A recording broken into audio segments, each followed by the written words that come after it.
Hello, friends. Ernie and I are back again with a conversation. We realized we hadn't done one of these in a while, and since the world has changed quite a bit since the last time we did so, we thought we'd jump back in and do another one. I'm not going to sponsor today's podcast, but I did want to mention, actually I mentioned in the episode, but I want to put it here out front. As we as a people, we as business owners, we in general go through all these changes, trying to figure out what our new is. A lot of questions arise. And a question that has arisen for me is, how can I serve now and profit later? Meaning, how can I do my best to help those who are struggling or in need? And when I say profit later, I don't mean do something with the sole intent of making a lot of money from it in the future. What I mean is, what can I do now that would benefit others and continue to grow my base of influence, continue to grow my business? And what I can do as a web developer is help any small business who is in need of tweaks to their website with new language, mentioning new hours, mentioning new services, or how their new operating arrangement is going. And so I'm happy to do that on a pro bono basis. If you have a small business and you don't want to pay large agency fees, hourly fees to have your website updated, please go to 2237designs.com. Reach out to me and let me know. I'm happy to do so.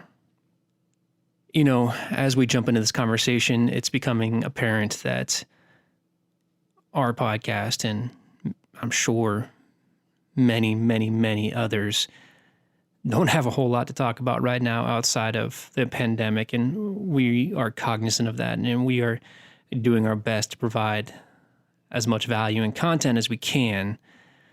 You know, this is the way the world is shaped right now, and so of course it's going to have a heavy bias on the conversations we have, but we try to structure this particular conversation around how we can set forth now to have the normal that we want in the future. You know, whether that comes to work, passions, creative outlets, or how you live your life with your family. It's important to think now, while we have a fair amount of downtime, what systems can we put in place to make sure that when the world starts spinning at normal speed, we can retain those and we can continue having those moments where we sit back and just look at the world in front of us and how we can see the beauty that we've missed for so long. And so that's what Ernie and I talk about. We discuss the things that we're changing now, how we've noticed our personal lenses changing over the last month, and what we are thankful for and what we appreciate in seeing others do. Recently, over the last few episodes, I've made it an intention to start recording as soon as the phone calls are connected.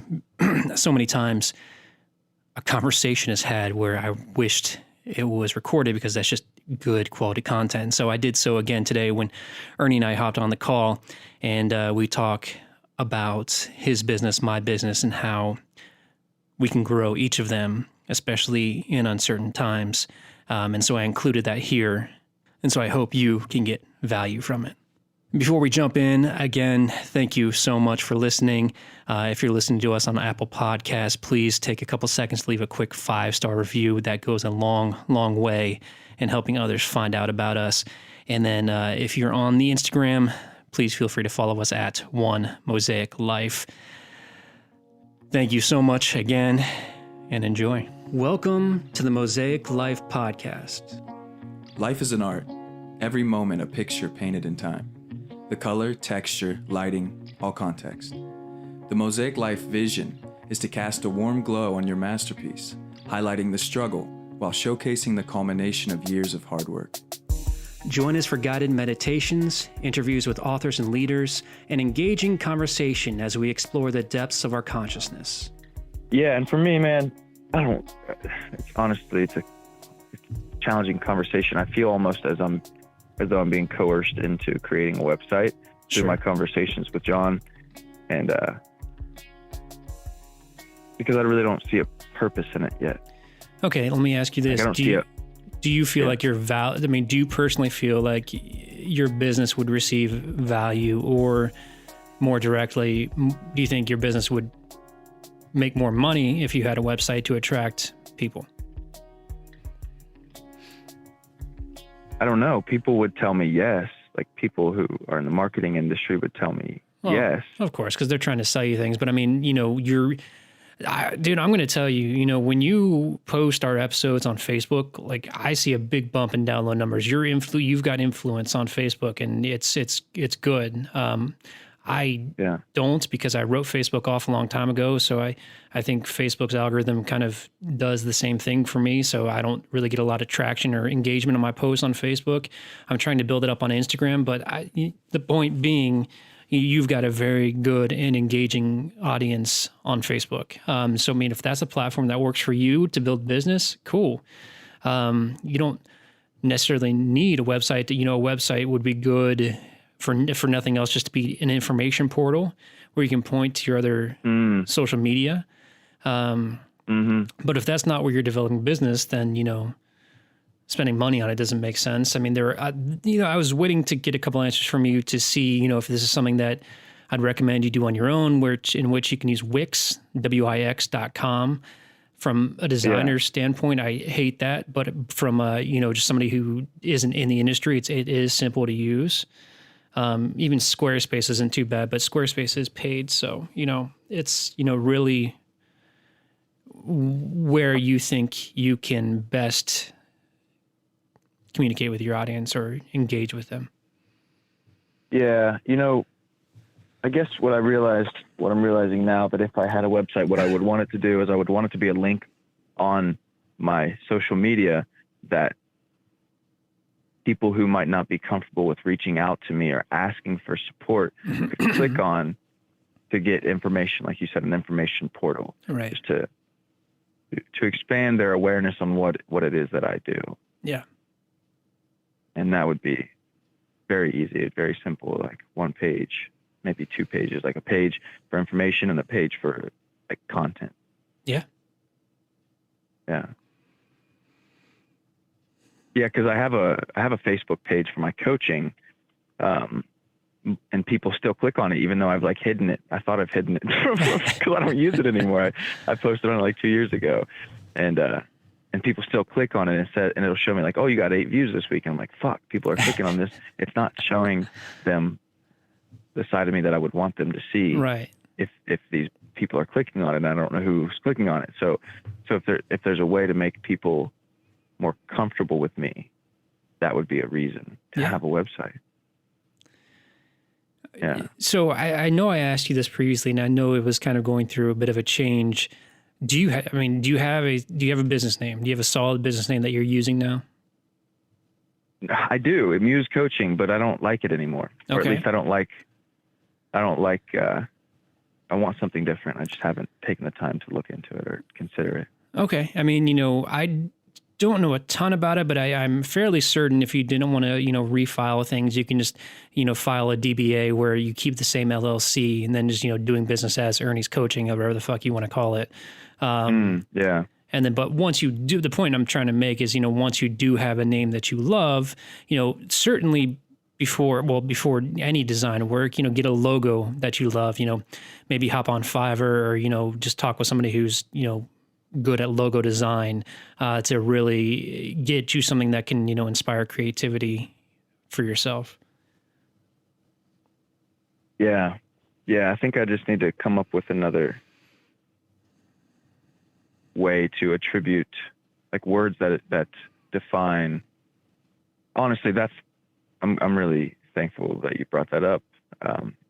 That's really the only thing probably in between me and doing this website. And it's so funny now that think about it, it's like I'm afraid to committing to like a new format, or like committing to what my coaching does, like in 2 words, and using and creating a brand around it, because I just feel like it's ever changing. But Yeah, well, let me ask you this. I mean, I from our many conversations, I know this is what you want to do, and I know now that you've been laid off from the retail space that you don't want to go back because you've said those words. And so, what is it you've made goals surrounding money? What is it you have to do to make those goals come to life, and to make it so when all of this clears up, you don't have to go back to retail?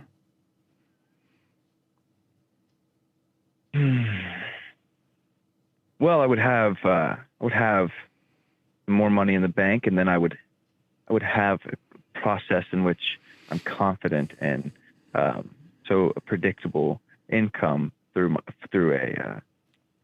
certainty and a certain process. Like, I'm still fine tuning this process of onboarding, so to speak. Mm-hmm. So I would need more money. So like I would have more clients, and then I would have confidence around client creation. Yeah. How many coaching leads are you getting per month? Right now, this month has been really, really good. Good. But I mean, that's relatively speaking, man. Right. Like, I want to, I don't even want to go there yet. I would say, to answer your question, I mean, if you're not comfortable sharing a number, that's fine. The point, no, it's not that. I don't fucking know, to be honest. I'm trying to like count it in my head. Yeah. Statistics are and then it's like, oh man, I can tell this is a frustrating conversation for me.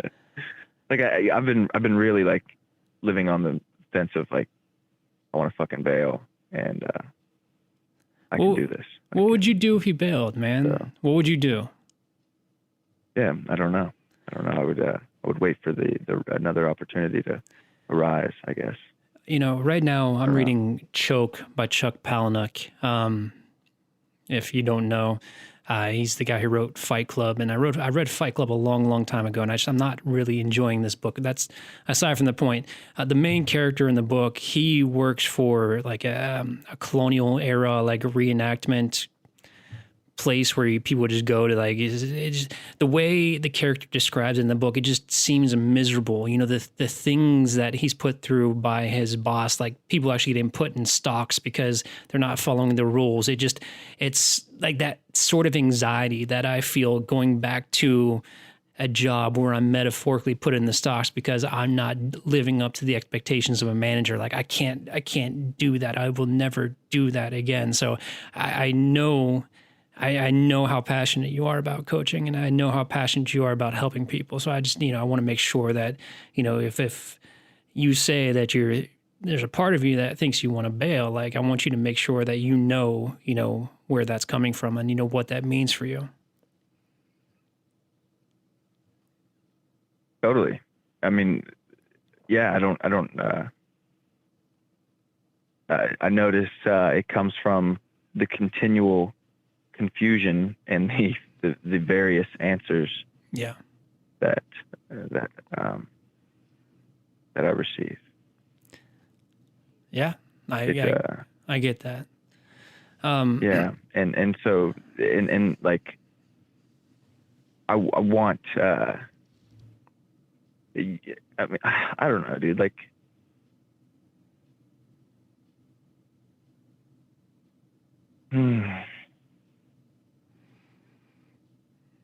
I mean, there's still so much work to be done. So I just noticed that continually comes up. There's so much work to be done before I can say that I've given it everything. Yeah.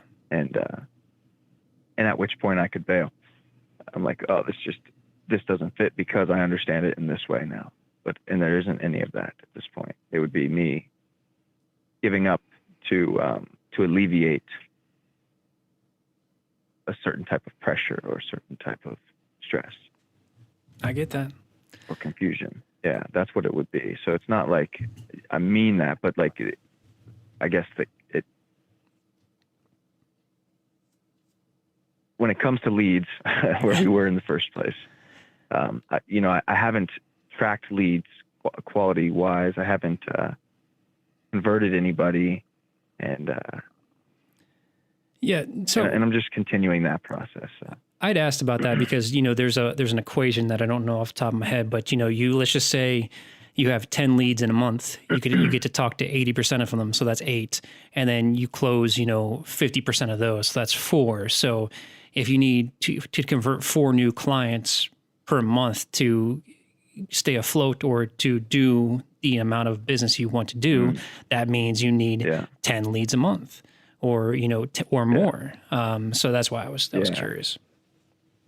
Yeah. And that's, I guess, where I'm like, what I'm seeking is like, is this, like, if I was marketing, right, I could track how many people were clicking a link, how many of those people were getting on a call, and then how those calls went. And it's like, my process at this point seems very ambiguous. It's like connecting with people and then inviting them to a call. And so because of the ambiguity, I don't see a strong structure of like reliable structure. And so part of this, for me to be able to leave and not have to go back, I would have to feel a sense of a reliable structure of client creation. And then it's like when I have that, or at least this is the story I make up, when I have a reliable structure that I know works,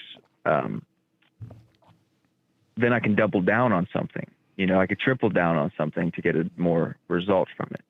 And I guess that for the past 3 years, and it's coming together. Like, it's more together than it was 2 years ago. I guess that's what I'm most seeking, is this reliable structure. Yeah. To confidently use time towards rather than. To go back to the original point of this, so HubSpot is a great tool for that. You can create a pipeline, and then you can easily track, people who are in different stages of your pipeline. And on top of that, I do believe HubSpot offers very basic web design tools. So if you have a domain name, you can just, put something basic together where people can schedule with you, and then it'll automatically put them into your pipeline, and then you can track them throughout the process. HubSpot. Yeah. Yeah. That's great. Yeah. Well, see, this is why, right? When we get on the phone, I hit record because we get a lot of good stuff beforehand, but, for the sake of doing so, welcome back to the Mosaic Life podcast. Is this our first conversation amidst the crisis, or have we done one within it? I think we talked to Lori, and then we talked to Scott. I don't know if we talked, and then we had like a talk. You had, I think, a talk in between that. So I don't think we've had a one-on-one since this whole thing started. I think you're right. Yeah. Well, Ernie, how's it going, man? Thanks for joining me. You can hear Ernie is at home on his phone. That's the best thing that we can do right now to stay connected, which is, just fine. I'm getting over my audio neuroses, but I'm just glad we're able to talk. Yeah. I mean, as long as it's tolerable. Yeah. At this point, I think it's going to be useful. Absolutely. I agree with you. Yeah. I agree with you. So, how we the other day I made a suggestion on, how we want to shape this conversation, and, somewhat naturally we kind of got into it, here in the last 15 minutes. But how, because this is the first conversation we've done since, the world, kind of slowed down a little bit. How's everything going for you? Life feels good overall, depending on how much of this conversation gets out there. Talking briefly before about just challenges in moving forward in the face of confusion when it comes to money, when it comes to creating a business that is predictable, something that is is of service and predictable. That's been my biggest challenge, and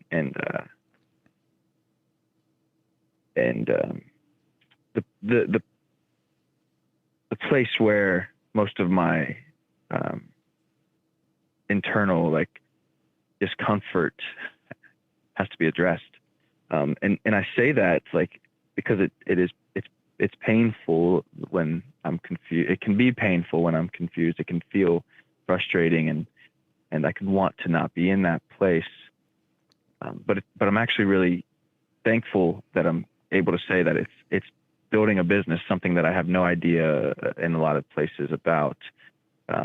Sometimes that it's in that place that I feel most of that pain, because most of my life I wouldn't have been able to build a business because I was so in pain about myself, or so in pain about a relationship, in pain about being a parent. Couldn't handle those types of relational aspects of my life.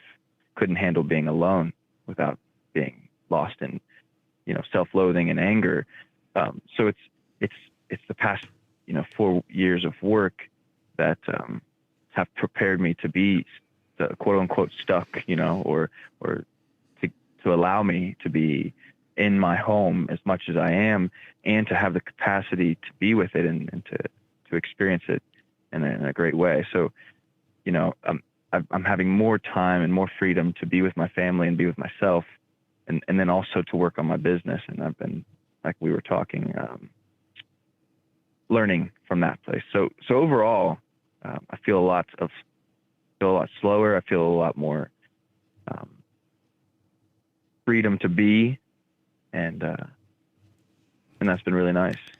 I like to hear that because, as we were developing this podcast, I know one of your primary considerations was, how much time will that leave you to spend with your family? And, it's kind of funny how all of this around us seems to be going haywire, but the net effect is that you are spending more time with your family. You're getting exactly what you want, and you are making the best of the situation. So it's good to hear that. I'm sure your family appreciates that. Yeah, most importantly, and this goes back to our conversation about like working jobs, is that I get to choose what time of the day I spend with my family. Yeah. Like the time that I love to be with them the most, and then being there, not, I can be with them this morning, or I can be with them this evening, or I can be with them on Saturday. But it's like, when do I want to be with them? And then shaping my life around that. So yeah, it's been really eye-opening.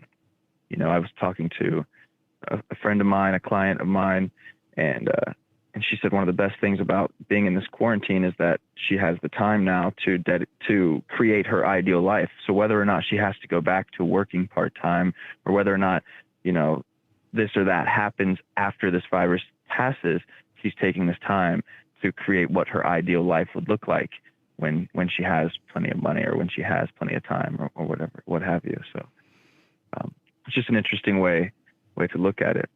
I wonder, I was just going to ask how you're doing and how everything's been for you. It's been good, man. I've taken, the business hasn't slowed down, which I am extremely thankful for. I find myself in a place where I'm comfortable and able to, continue pursuing all that I've been wanting to pursue. I'm also finding more time for myself and to do the projects that I've kind of placed on the back burner, and just kind of reorganizing my life in a way that I feel comfortable with.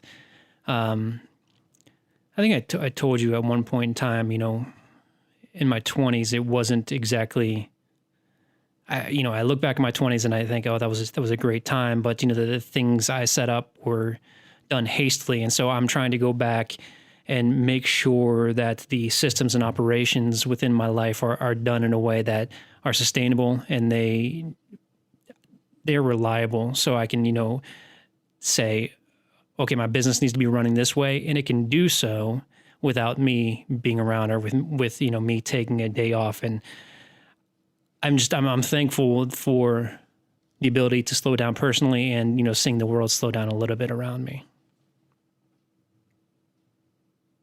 Yeah, very nice, man.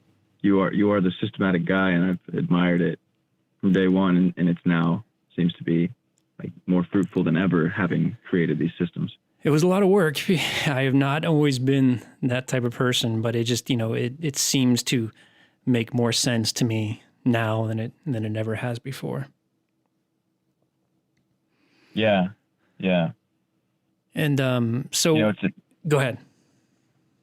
Well, I don't know where we might transition into this, but I thought one thing to bring up there is just how, it kind of relates to what we've both said here, and that is using this time to implement those things that might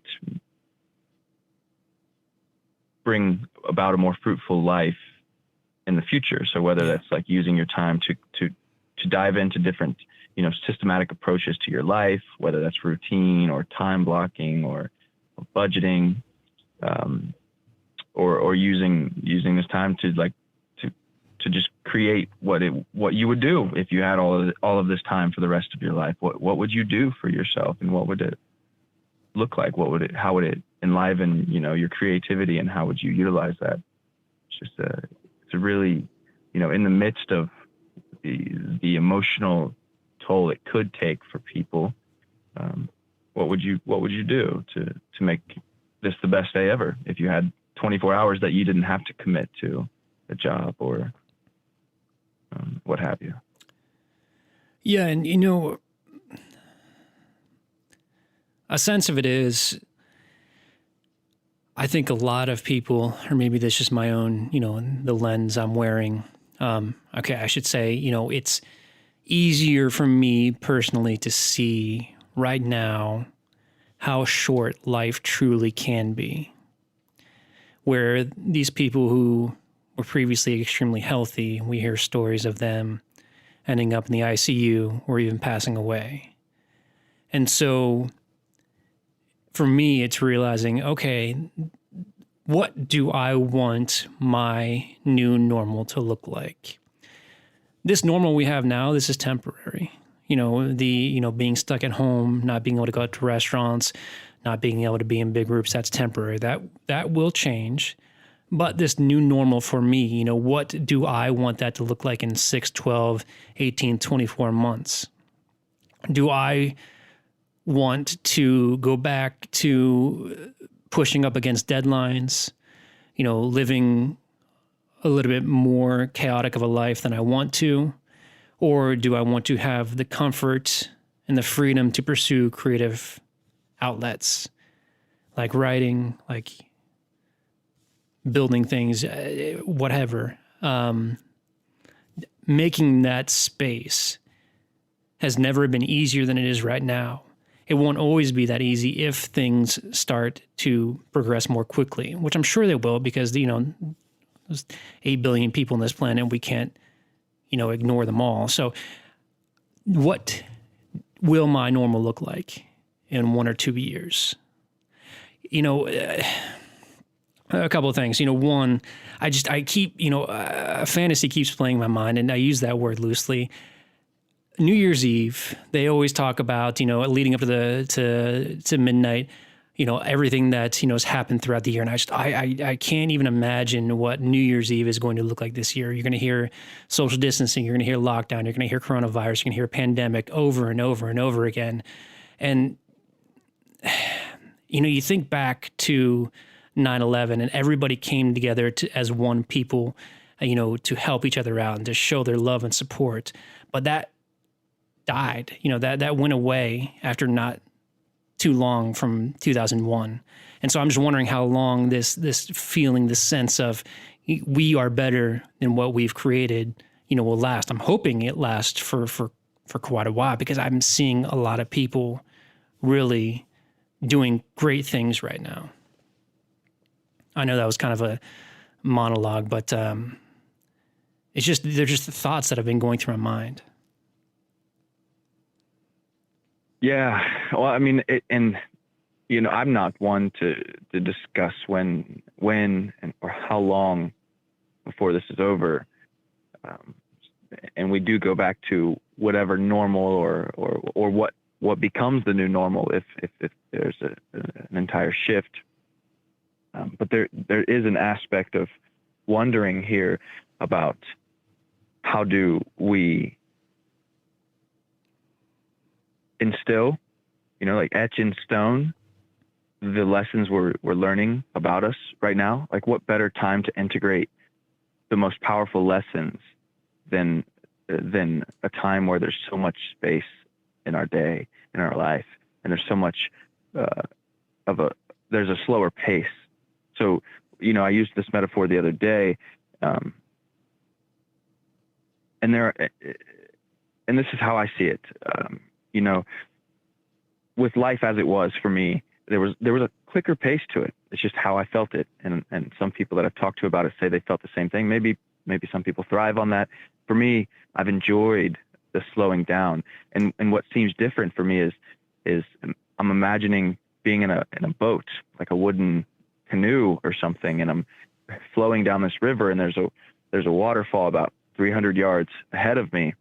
Or let's say it like this: I'm in this boat, and there's a hole in it. How about this? Yeah, I'm in this boat, and there's a hole, and the river is just rushing, and so, like, not only is everything just moving so quickly, but there's this hole in my boat, and the pace of it all, it just seems much harder to focus on taking care of this hole when I've got to steer, and I've got to make sure I'm not running into these other rocks and getting other holes.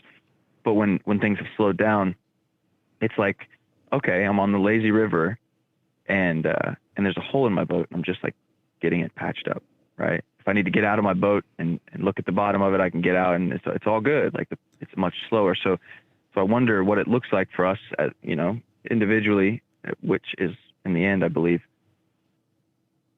the most important way to manage our world is individually, but then also on a collective level, how do we instill, these changes so that when there is another shift or when things do reboot and come back online, that we've made the best of the time that we had, and we're taking the best of that time forward with us.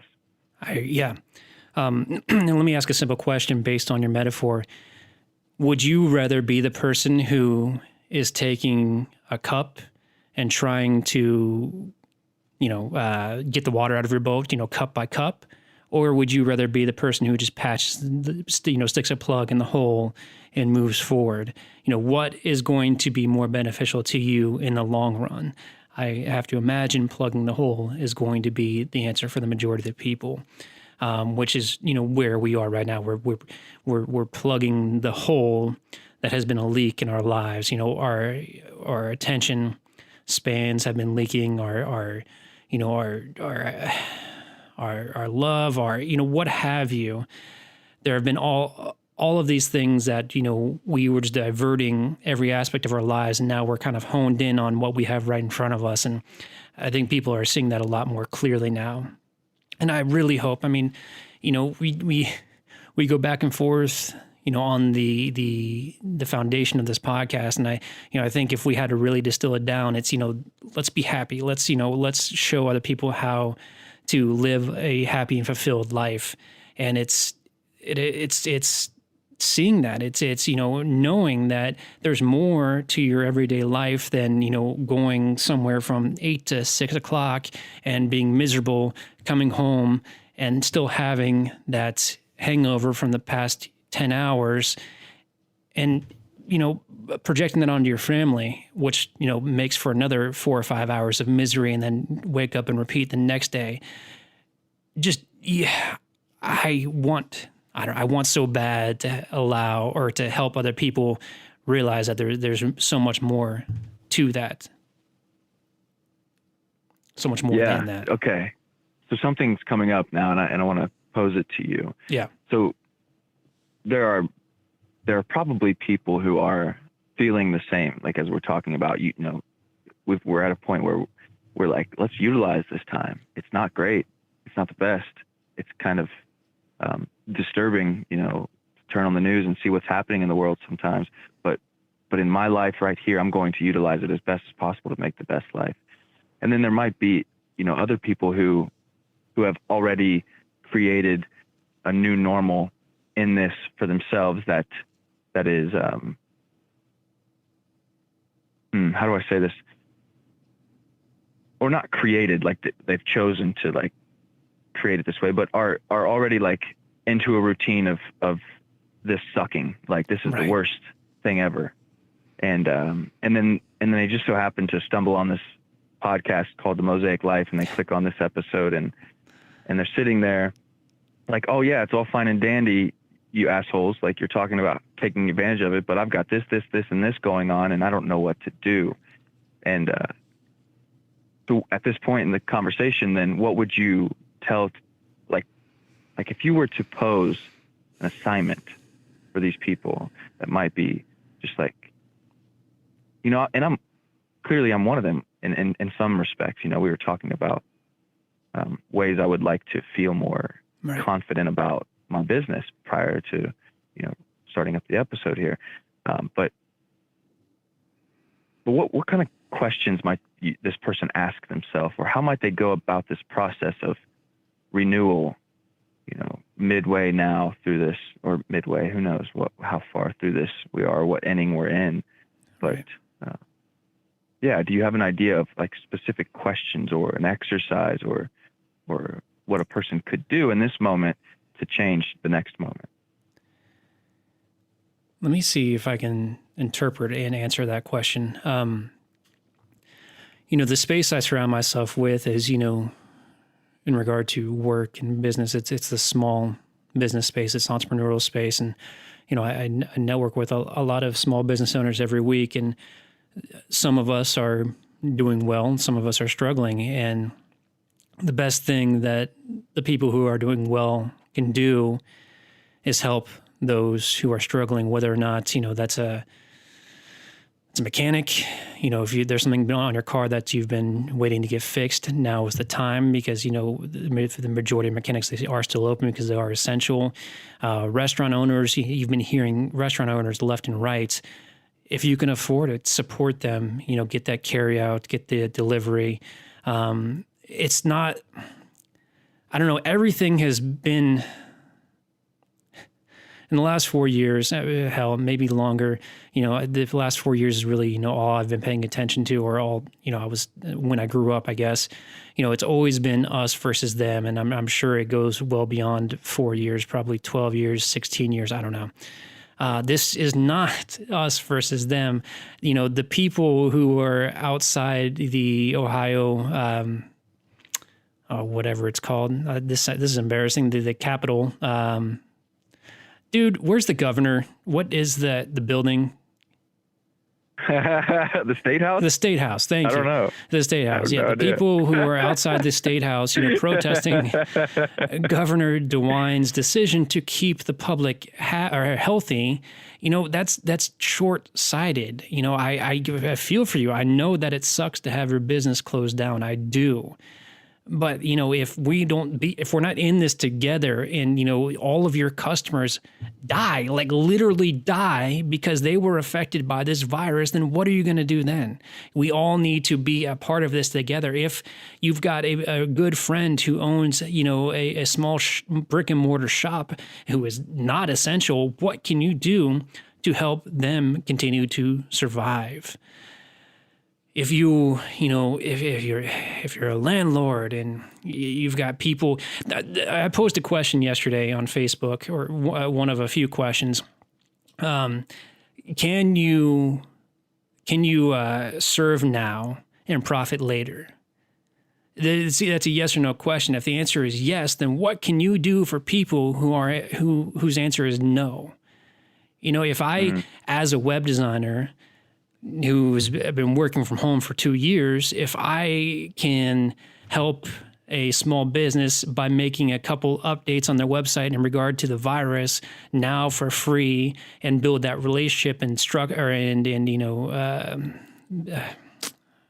grow that relationship into the future, I will of course do that, because it's not going to cost me more than 15 or 20 minutes of my time to help them out.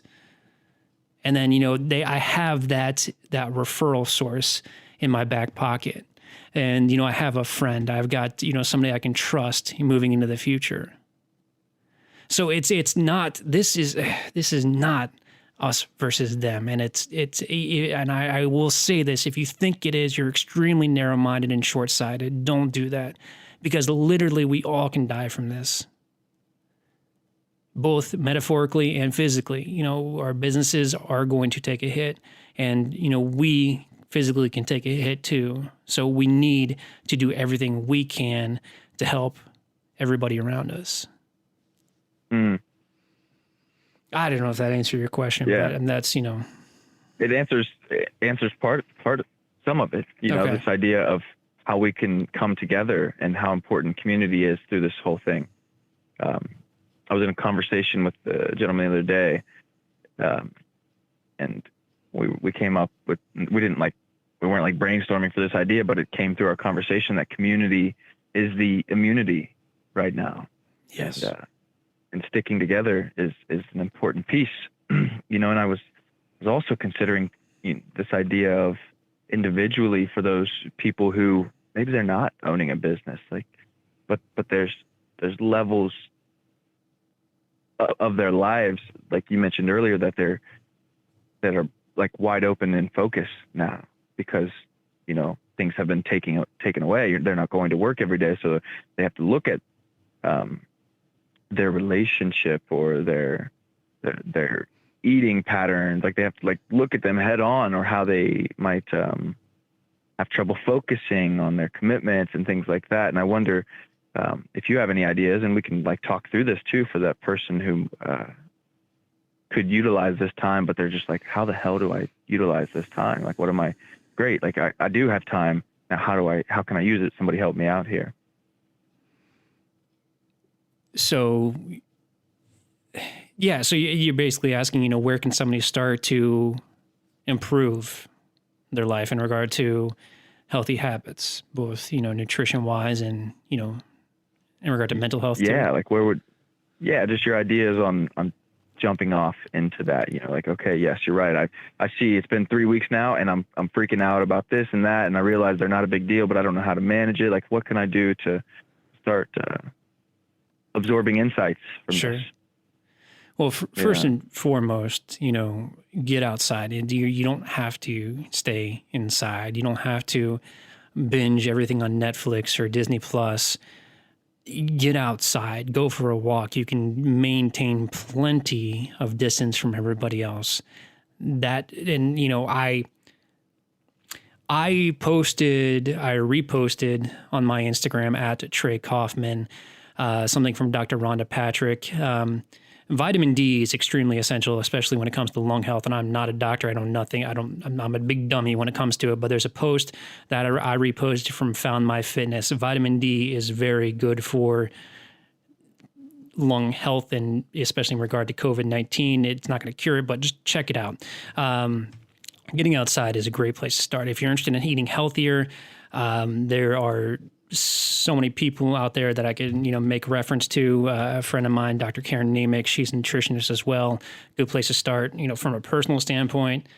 And Ernie, I preach about this all the time. Cut sugar out of your life, man. I mean, it's just it's poison to me. But I mean, if you want to start somewhere, just eating healthier, eating more natural foods is such a great place to start. Yeah. Yeah. You bring up a good point, I think, by touching on these multiple subjects, is knowing what it is that you want, knowing what it is that you want. That's it. Knowing what you would want to create, and from that, being able to make those adjustments. It's you can look at a map, but if you're not sure where you're going, then there's no point in looking at a map. So, one thing that comes up for me is taking some time to write what it is that you're seeing that you don't want, and then what is this is the wrong word, but maybe antithesis. What's the opposite of that thing? This is the thing you don't want, and then what is the thing that you do want, and then start down that road. And I love just the simple idea of of getting outside, how much for me that feels like it clears my mind, how much it gives me space, internally to walk outside instead of being cooped up in a room or in a house. Yeah. And then from that, diet seems so important to feeling good and to thinking clearly. Yeah, absolutely. Absolutely. Yeah. Yeah, They're good points. I like what you said in regard to the roadmap. I mean, of course, you can set out, on a road trip without a destination in mind, but if you're going to go to a destination, find the best way to do so. I don't know. Well, this seems random to me, but as you said that, I started thinking about my end of year habit, I guess you can call it, where I got this from Tim Ferriss. You go back through your calendar from the year and see all the people who had, well, I guess both a positive and negative impact in your life. And, this is predicated upon actually keeping a calendar and, your appointments and whatnot. But I will go through, look at all the appointments I had and, go back and thank all the people who had a grand influence on my life the year prior. Or, of course, cut people out who are having or had a negative influence in your life. I guess that can be used to really help build a system in which you can add more positive influences into your everyday. Let's just say you met, Tom at a networking function, and, Tom is a retail supplier for kayaks and other outdoor gear. And you really had a great, really got a great feeling from Tom, and you really enjoyed his company, and you kind of started putting the pieces together. Okay, I really enjoy, these things that Tom was saying. I enjoy, the industry that he's in. I really love being outside. What can I do to have more Toms in my life? And just doing it, we are not, we're not at the behest of other people. We have the ability to, going back to the very original idea of this podcast, we have the idea to create what our normal is, whether or not it's amidst a pandemic or, it's just another, 2015, it's just a random year. But, when we have the ability to craft our lives in the way we want them. And I think now people are realizing that more than they ever have before. Yeah. I really wonder how people are doing. Because most of our connection, not that it's any different than seeing people in person, but it's virtual, or it's via posting and things like that. I just really wonder, like, for me, I've made it a habit of looking at things I don't like or don't feel good about and finding a way that I feel more good about, and just like incrementally doing that. And I just really wonder for people,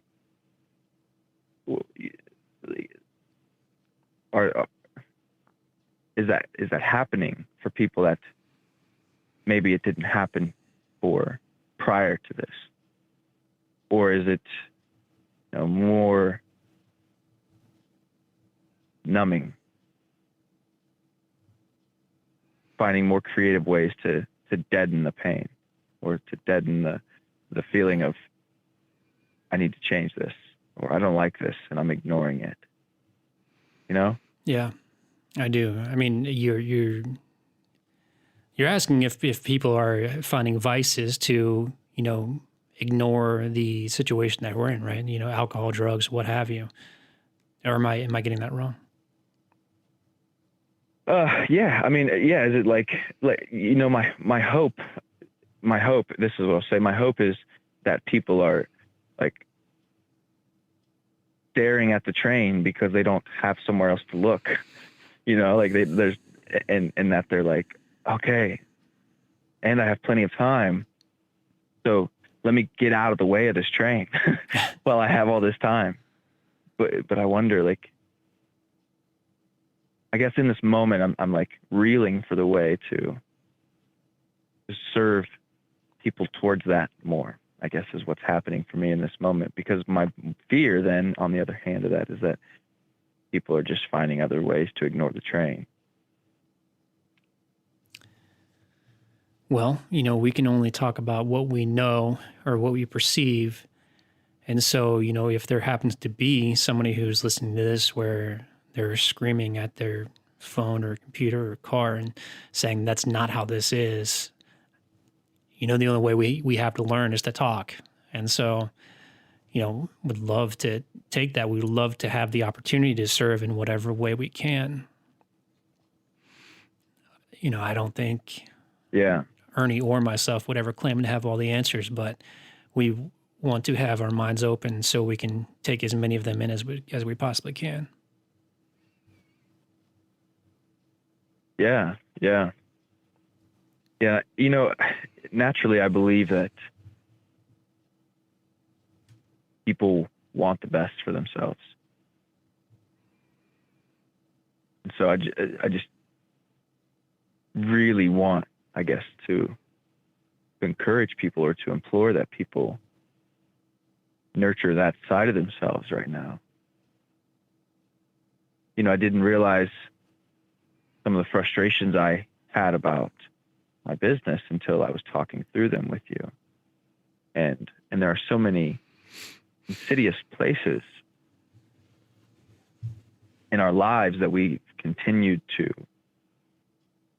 just, like, as that thought comes up, just push it back away as quickly as possible. And we've gotten into such a habit of doing that. The way that our partner talks to us, we can't quite put our finger on why it does this thing, but it does this thing. But instead of addressing it, it's like up, back to the side. Like, is there something within me that I can become more clear on that would change the way I felt about this moment in this interaction, in their tone or in the way they're speaking to me? Or is there something that I want to say or address? Is there a need of mine that I need to address here?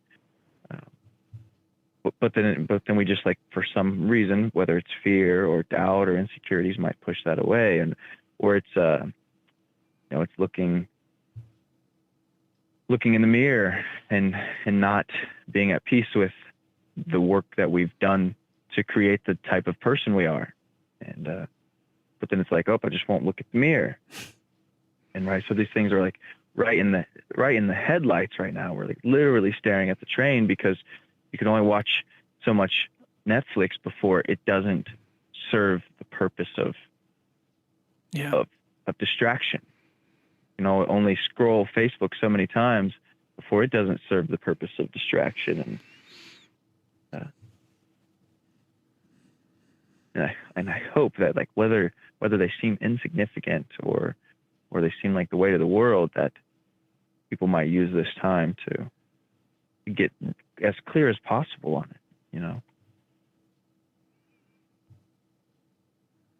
Yeah. And one of the ways that I think by far is could be the most powerful is to either write it out or speak it out, having these conversations with people. And in isolation, I mean, this has been, like, the whole theme, like, alone together.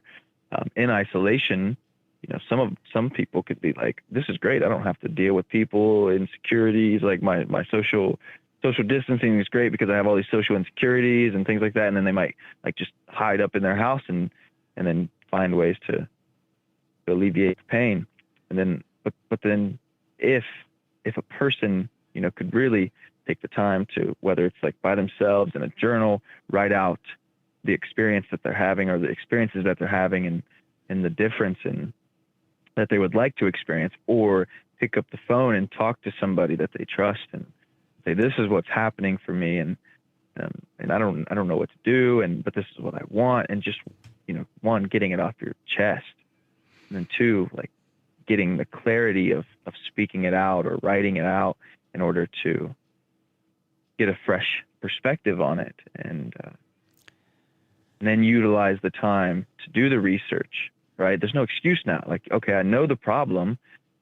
Now I can do the research and figure out ways I can solve that problem, or ways that I can change my outcome.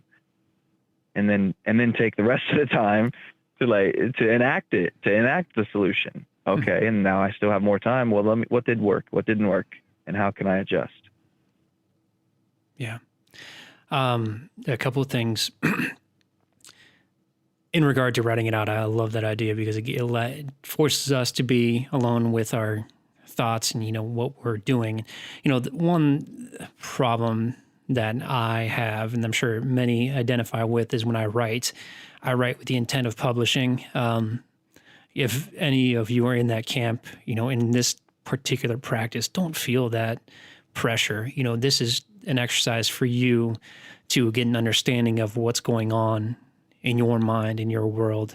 On top of that, Ernie, I was hoping you might be able to recommend how people can sit alone with their thoughts. For people who have never meditated before, perhaps people who hold negative, or I'll use negative, but that might not be the best word, feelings toward meditation because it's quote unquote just not them. How can they sit for a few minutes to get a clear grasp of, what's going on in their mind?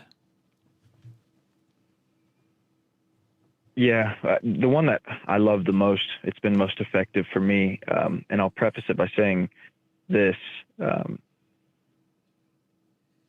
It seems that there are really deep connections ingrained in our system between thoughts and actions. And so, a certain thought of being unsafe, whether that be in a conversation, in a social situation, just like this feeling of unsafe, that then habituates like a closure or a detraction, or even like leaving completely, like walking away. Or it could be like a thought about food that in an instant, if I can speak, in an instant, we might be up and at the fridge. Like this, it's like these thoughts connect to our body so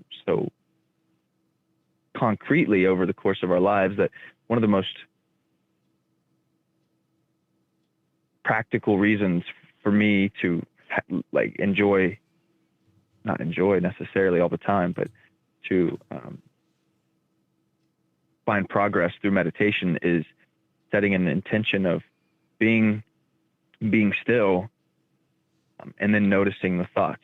So a lot of the times I hear people, and I think we've had this discussion on here, is the idea of meditating means to get yourself to a place of thoughtlessness. But I don't necessarily notice that to be the entire piece. And at least for me, the very elementary piece was just being able to sit still and have thoughts and not habitually move into those thoughts like I would typically do. And when that happens, like I'm not living in my action of my thoughts, I'm just living in a moment where I can see my thoughts now. So it's like disconnecting this wire between the thought and the movement of the body, or the thought and the speaking out or lashing out or saying this thing that you might regret later, or however it shows up.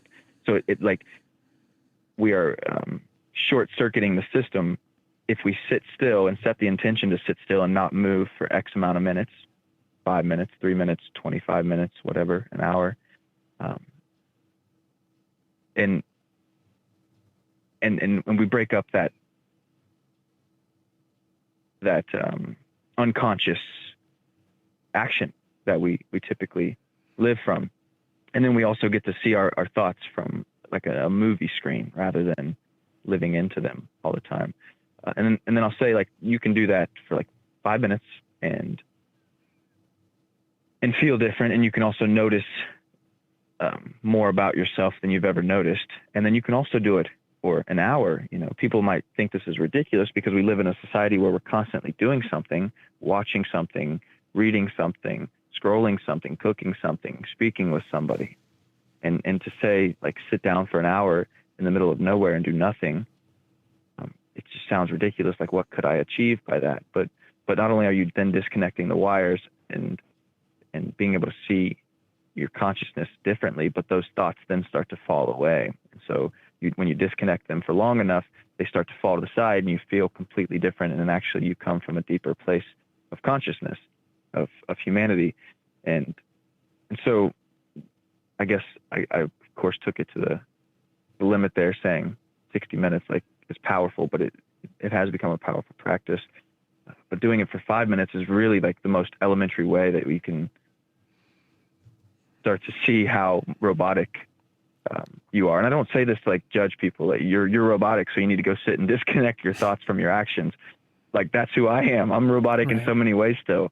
And the only way for me to be clear on where I'm programmed to be this robot from my history is to sit still and see this impulse to constantly get up and move, or this impulse to be angry when I think a certain thought, or the impulse to eat when I think a certain thought, and to relieve that tension in there. You know, in regard to disconnecting that circuit, that what you said reminds me of an exercise that I did, and I think I was doing it when you and I first met. Again, like so many things, got it from Tim Ferriss, who I think I got from somewhere else. He would wear, and subsequently I wore, a silicone bracelet. And so every time I complained about something or got angry about something, I would force myself to take it off and switch wrists. Not exactly a punishment, but it made me be cognizant of, when I was being negative. And even though I'm, 2 or 3 years removed from wearing that bracelet, I am still overwhelmingly positive and still do my absolute best at not complaining, because I know what kind of rabbit hole that leads me down. And of course, you can take that exercise for anything in your life, whether or not that's, having the desire to eat something bad. You think about it, you give that thought, the focus, and then you realize, okay, I have the desire to eat some crap that I shouldn't eat, switch wrists. At least you're able to disrupt that flow of information in your mind and realize that you're doing something that you shouldn't be doing. Yeah. Yeah. Bringing awareness to it. That's literally like the 20-minute monologue I just gave there myself was just about bringing awareness to Absolutely. the way your thoughts move you. And in a simple practice, like switching a bracelet from one hand to the other, from one wrist to the other, the first 12 times you get angry, you might not do it. And then you see it on your wrist. You're like, oh crap, I Right. haven't switched it. But then you do it. And then, then you go maybe 3 or 4 times. And then, oh crap, I was angry and I didn't switch it. Okay, I'll switch it. But then eventually, you're getting ready to say that angry thing, or you're getting ready to, punch your steering wheel, and you're like, oh, I gotta switch my bracelet. Oh, I'm angry, and like, look what's happening. You start to step back even further and further from it. Yeah. But man, when you said punch your steering wheel, that feeling felt all too real. That's exactly why I started wearing that bracelet in the first place, because I was just an angry person on the road, and I felt so entitled to the, meter of road space that I occupied for any split second, and I'm just, it's not worth it. It was not worth it. So that changed everything for me. Yeah. Well, And Ernie, the process, what I really want to say lastly here is, it's like, find a way to be nice to yourself. you'll be amazed. Like, it's just so easy. Yeah. You'll be amazed you'll be amazed at, once you start being nice to yourself, how much nicer you are to other people. And I know that sounds silly on the surface, at least to me, but it really is true. Yeah. It's so easy to be negative to ourselves. And honestly, I think in the end, some of us are even kinder to other people than we are, to ourselves. And whatever place a person is in this whole thing, whether it's wanting to grow a business bigger or wanting to get their website figure it out, or wanting to lose weight and still work out even though they can't go to the gym, or just wanting to be sane in the midst of 4 children, a husband, and 2 people trying to work from home.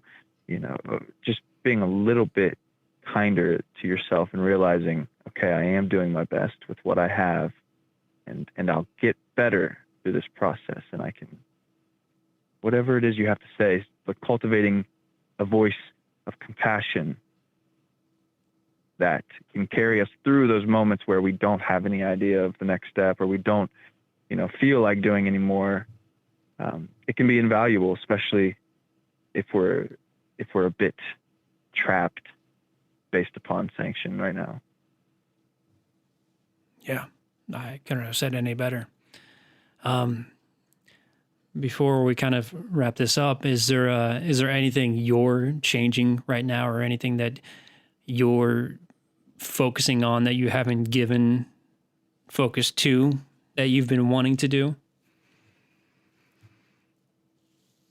The thing that comes up, and it's not like a practical thing, like working out more. Yes, I've been I've been focusing on working out at home instead of going to a gym. I've been focusing on how can I, create a diet that's better. But the thing that comes up most at the top of my list is discerning for myself and what I want, what's true for me, what direction to go, what to do this moment. Discerning, there's so much noise of how to do this and that. Like, since this fucking thing started, man, I've gotten so many emails about how to better my life through this. Like, I've subscribed to so much shit the past 4 years that, like, and every one of them's like, this is how you do it, this is how you do it, and this is how you do it. And God, it can be so noisy at times. And so for me, discerning what's true for me, giving myself enough space to, and enough compassion to make a decision from all the noise, like using it, like listening to it, hearing out every one of these people that say, this is one way to do it, this is a way to do it, and this is a way to do it. Okay, which one feels right to me? And then having the cojones, like to follow my own intuition and take the success and the failure myself from that choice. So being more discerning is what I'm using this time to practice, that I haven't always been articulate with. I like that. I like that a lot. Yeah. What about you?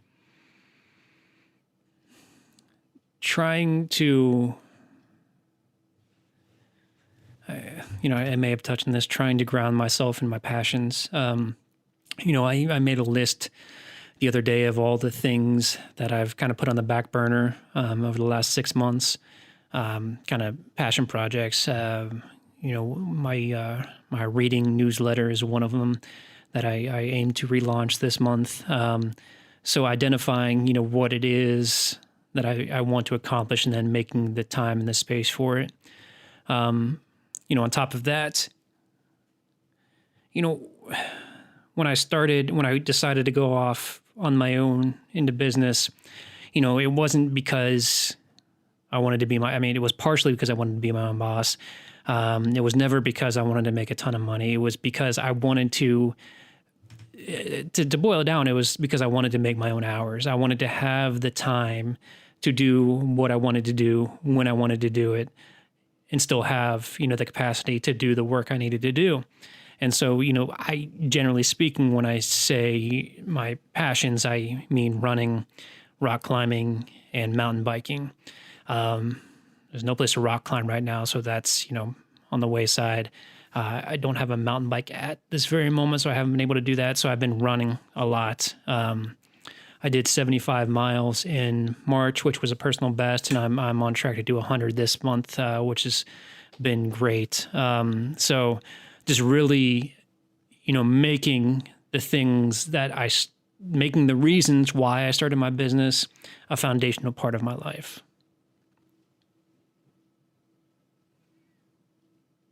Yeah, that's great, man. Yeah, so I've been thankful for that, for sure. Yeah. Yeah, well, thank you for sharing. It feels really good to hear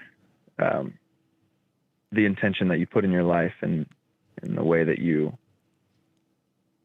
continue to fine tune it, your process is just becoming more and more useful in shaving off the fat, as they say, just cutting around the edges. And I imagine this, like, Michelangelo, or any sculptor, they take a giant block and they don't build the sculpture, they cut it away from It's a great other point. things. And it feels like that's what you're able to do with the work that you've done so far in your life. Oh, thank you for saying that. Thank you. Yeah, man. Yeah. I look forward, really before this all was really ramping up, you and I had talked about jumping into a cold lake together, which I'm sorry to say we have not done that yet, but I look forward to hopefully someday in the near future, we find a way to take a cold dive together, because that sounds like a great mental practice and a lot of fun to do. Oh man. Yeah. As you say that, I'm like, it's been 2 weeks since I've been in a cold plunge and I need to get back in there. Yeah. That's a good reminder. I look forward to it too, man. Yeah. I look forward to, I don't know, man, a lot. I look forward to continuing to see this thing grow. We've had some great, and I truly mean it, so the last 2 collaborations or interviews we've done have been fantastic. We've got 2 more on the hot plate right now that I can't give a release date to yet, but really excited about them. Yeah. Yeah. I really love the interviews we do. And if anybody hasn't taken some time to check out any of those, the last 2, actually any of them have been really, really good. Absolutely. And they just keep getting better, whether it's like, as interviewers, we're growing. And then of course we're getting people from all over the board to bring in their insights. So I would definitely encourage anybody to look at those, to listen to those. Yeah. And this may be a personal thing, but I am really excited to say, like, we may be a quote unquote Central Ohio podcast, but we're interviewing people from all over the country. Scott was from California. He's in Texas now. Lori's in Colorado. Where's Jason? He is in Arizona. Awesome. Yeah. So we're just getting interesting people from all over the map right now. And that's what we will continue doing. Yeah. Well, brother, thanks for doing this. I always appreciate it. It's sometimes it's necessary to just sit down together and talk and just ground ourselves, and that's what these are good for me. So thank you. Yeah, likewise, man. I appreciate it. Well, take care, and I'm sure I'll talk to you soon. Take care, guys. Thank you all again so much for taking the time with us. We hope you enjoyed, as always. If you did, please feel free to leave us a 5-star review. That helps us so much in getting our word out there about the podcast and helping us get better and better guests on the show. Follow us on Instagram at @OneMosaicLife. And if you have any questions, please feel free to email us at onemosaiclife@gmail.com. Lastly, if you are so inclined, at the bottom of our show notes, there's a link where you can click support this podcaster. Of course, we're not going to go out of our way asking for money, especially right now, but honestly, the best way you could support us is if you share this episode. Share this episode, share a previous episode with your friends, your family, your social network. Just getting the opportunity to have others listen to what we produce helps us grow as a podcast and as individuals. So no matter how you show your support, we thank you. We hope you stay healthy, and we will talk with you again soon.